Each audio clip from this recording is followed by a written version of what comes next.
सभी को नमस्कार। प्रिय विद्यार्थियों, स्वागत है आपका हमारे यूट्यूब चैनल पर। तो डियर स्टूडेंट, इस वीडियो में हम अध्ययन करने वाले हैं कक्षा 7 की जो विज्ञान विषय की पाठ्य पुस्तक है, इसके अध्याय संख्या 7, जंतुओं और पादप में परिवर्तन। प्रिय विद्यार्थियों, इस पाठ का संपूर्ण सॉल्यूशन इस वीडियो के माध्यम से हम करेंगे, यानी कि इसके अभ्यास के जो प्रश्न हैं सभी प्रश्नों के उत्तरों का सॉल्यूशन इस वीडियो में हम करेंगे। प्रिय विद्यार्थियों, आपसे रिक्वेस्ट है वीडियो को शुरू से लेके लास्ट तक आप पूरा देखिएगा, जिससे आपको ये चैप्टर अच्छे से समझ में आ जाए, तथा वीडियो को लाइक तथा शेयर जरूर कीजिएगा और चैनल पर नए हैं तो चैनल को सब्सक्राइब जरूर कीजिएगा। तो प्रिय विद्यार्थियों, देखते हैं सबसे पहले अभ्यास के प्रश्नों के तहत 1 नंबर प्रश्न को देखते हैं। कॉलम ए में दिए गए संरचनाओं का कॉलम बी में दिए गए प्रक्रमों से आपको क्या करना है, मिलान करना है। तो प्रिय बच्चों, यहाँ पर आपको देख करके मिलान करना है। तो यहाँ पर कॉलम ए तथा कॉलम बी का मिलान करना है। ध्यान रखना, यहाँ पर कॉलम बी का आपको मिलान करके दिया गया, रंध्र का आपको मिलान करना है वाष्पोषण से, जाइलम का मिलान करना है आपको जल का परिवहन, और मूल रोम का मिलान करना है जल का अवशोषण। प्रिय विद्यार्थियों, ये मिलान करके इसके आंसर दे रखे हैं, आप इसको देख करके मिलान कर सकते हो। तो यहाँ पर फ्लोएम का मिलान करना है भोजन का परिवहन से। तो अगर देखते हैं प्रश्न 2 को रिक्त स्थानों की पूर्ति कीजिए। तो यहाँ पर इसका क देखते हैं। हृदय की से रक्त का शरीर के सभी अंगों में परिवहन धमनियों के द्वारा होता है। यहाँ पर क्या लिखना है रिक्त स्थान में, धमनियों। आगे ख, हीमोग्लोबिन लाल रक्त कोशिकाओं में पाया जाता है। यहाँ पर रिक्त स्थान में आपको लिखना है लाल रक्त। ख देखते हैं, धमनियों और सिराएं कोशिकाओं के जाल द्वारा जुड़ी रहती हैं। यहाँ पर आपके आ जाएगा कोशिकाओं।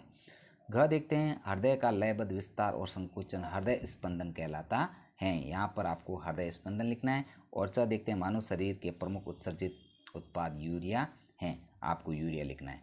प्रिय बच्चों, बढ़ते हैं आगे। पसीने में जल और लवण होता है। यहाँ पर क्या आएगा, लवण आएगा। और ज देखते हैं, वक अपशिष्ट पदार्थों को द्रव में से बाहर निकालते हैं, जिसे हम मूत्र कहते हैं। यहाँ पर रिक्त स्थान में आपको मूत्र पढ़ना है। और यहाँ पर ज देखते हैं आगे, वृक्षों में बहुत से अधिक ऊंचाइयों तक जाल पहुँचाने के कार्य वाष्पोत्सर्जन द्वारा उत्पन्न होता उत्पन्न चूषण अभिकरण बल सहायता करता है। तो प्रिय विद्यार्थियों, ये जितने भी हैं रेड कलर के, ये सारे के सारे आपको रिक्त स्थान में भर करके आपको रिक्त स्थानों की पूर्ति करनी है। बढ़ते हैं आगे प्रश्न 3 की ओर। सही विकल्प का आपको चयन करना है। तो क्या देखते हैं, पादपों में जल का परिवहन होता है। सही उत्तर होगा 1 नंबर राइट है, जाइलम के द्वारा होता है। प्रश्न 2 को देखते हैं, मूलों द्वारा जल के अवशोषण की दर को बढ़ाया जा सकता है, उन्हें पंखे के नीचे रखकर। सही उत्तर आगे 3 नंबर ऑप्शन एकदम सही है, पंखे के नीचे रखकर। बढ़ते हैं आगे प्रश्न संख्या 4 को देखते हैं, पादपों एवं जंतुओं में पदार्थों का परिवहन क्यों आवश्यक है, समझाइए। तो 4 नंबर प्रश्न का उत्तर आपको लिखना है, अपने शारीरिक क्रिया को करने के लिए सभी जीवों को ऊर्जा की आवश्यकता होती है, इसलिए भोजन और ऑक्सीजन को शरीर के सभी भागों में पहुंचाना आवश्यक होता है। ऊर्जा हमें भोजन से मिलती है, इसलिए भोजन और ऑक्सीजन को शरीर के सभी भागों में पहुंचाना जरूरी होता है। हमें इसके साथ साथ अपशिष्ट पदार्थों को भी इनसे उत्पन्न होने वाले बिंदु से लेकर इनके निष्कासित होने वाले बिंदु तक पहुंचाना आवश्यक है, इसलिए सभी जीवों में पदार्थों का परिवहन आवश्यक होता है। प्रिय बच्चों, इसका उत्तर 4 नंबर प्रश्न का आपको लिखना है। बढ़ते हैं आगे 5 नंबर प्रश्न, क्या होगा यदि रक्त में पट्टिकाणु नहीं होंगे। तो 5 नंबर प्रश्न का उत्तर आपको लिखना है बच्चों, यदि रक्त में पट्टिकाणु नहीं होंगे तो रक्त का थक्का नहीं जम पाएगा। शरीर के किसी भाग में अगर चोट लग जाती है तो रक्त लगातार बहता रहेगा, जिससे व्यक्ति की मृत्यु भी हो सकती है। आगे बढ़ते हैं प्रश्न 6 को देखते हैं, रंध्र क्या है, रंध्र के 2 कार्य बताइए। उत्तर लिखना है आपको, पौधों की पत्तियों में निचली सतह पर पाए जाने वाले सूक्ष्म छिद्रों को रंध्र कहते हैं। अब रंध्र के कार्य, पौधों में ऑक्सीजन और कार्बन डाइऑक्साइड गैसों का आदान प्रदान रंध्रों के द्वारा होता है। रंध्रों के द्वारा ही पौधों के अतिरिक्त जल वाष्पोजन द्वारा बाहर निकलता है।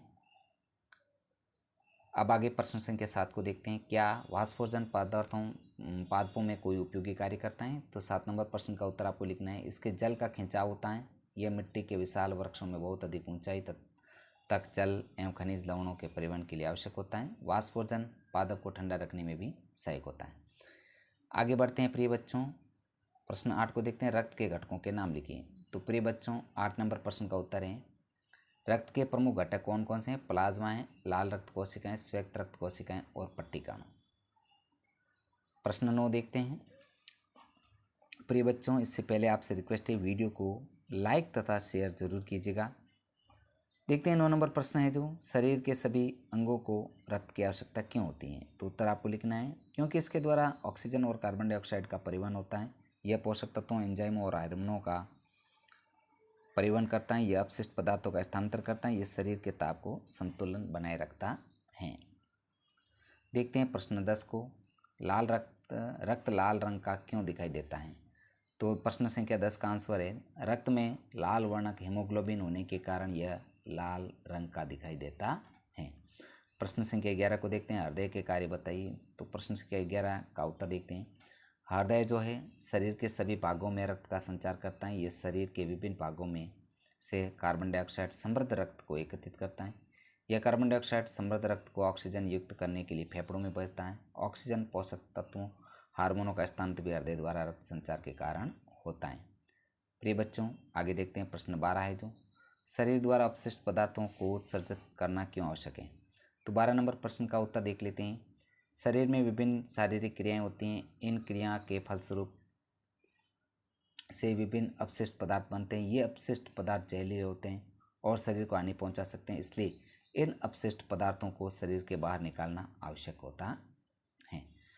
प्रिय बच्चों, बढ़ते हैं आगे, प्रश्न संख्या 13 को देखते हैं, मानव उत्सर्जन तंत्र का चित्र बनाइए और उसके विभिन्न भागों को नामांकित कीजिए। तो यहाँ पर प्रिय बच्चों मानव उत्सर्जन तंत्र का जो चित्र आपको बनाना है, तो यहाँ पर इसके भाग भी बताने, जैसे ये क्या है, वक्क है, ये मूत्रवाहिनी है, ये मूत्राशय, नीचे मूत्रमार्ग और मूत्रंध्र। इस प्रकार जो है आपको इसको देख करके नामांकित करना है और चित्र भी बनाना है। तो प्रिय बच्चों, हमने इस वीडियो के माध्यम से कक्षा 7 की जो विज्ञान विषय की पाठ्य पुस्तक हैं, इसके चैप्टर संख्या 7 जंतुओं और पादपों में परिवहन, इस चैप्टर का संपूर्ण सॉल्यूशन हमने इस वीडियो के माध्यम से किया है। प्रिय विद्यार्थियों, आपसे पुनः रिक्वेस्ट है, वीडियो को लाइक तथा शेयर जरूर कीजिएगा। प्रिय बच्चों, आपको कक्षा 7 के विज्ञान विषय के संपूर्ण पाठों का सॉल्यूशन मेरे चैनल की प्लेलिस्ट में हैं एक साथ, वहां पर जाकर के उनका अध्यापन एक साथ भी कर सकते हैं। तो मिलते हैं नेक्स्ट अगले चैप्टर के साथ में। वीडियो देखने के लिए आपका धन्यवाद।